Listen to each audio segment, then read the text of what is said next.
నమస్తే అన్న. నా పక్కనున్న ఈ మనిషి జగన్మోహన్ రెడ్డి, బీఆర్ఎస్, ఇంకొక 3-4 పార్టీలు చంద్రబాబును అనుకోకుండా నిద్రపోవు అని చెప్తున్నాడు. ఎందుకంటే ఆయన అంత ఇంటెలిజెంట్ అంటున్నాడు. ఇంటెలిజెంట్ ఏం కాదు కానీ బొంగలజీ ఇంటెలిజెంటు ఆయన. ఆయన అయితే ఒక తెలుగుదేశం పార్టీకి కూలోడు. ఆయన కూలి తీసుకొని పనిచేస్తున్నాడు.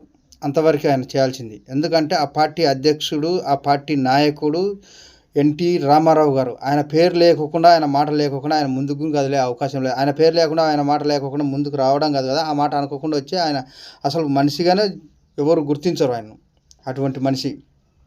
కాబట్టి నువ్వు పొరపాటు పడినట్టున్నావు. ఒకసారి అన్నీ తిరిగేసుకో అన్న. ఇప్పుడు నేను చెప్పేది ఏమంటున్నా అంటే, ఆయన పొత్తు లేకుండా ఏనాడు గెలిచిందే లేదు. సింగిల్గా వచ్చి గెలిచిన మగోడు ఒక జగన్మోహన్ రెడ్డి, ఒక బీఆర్ ఒకడే.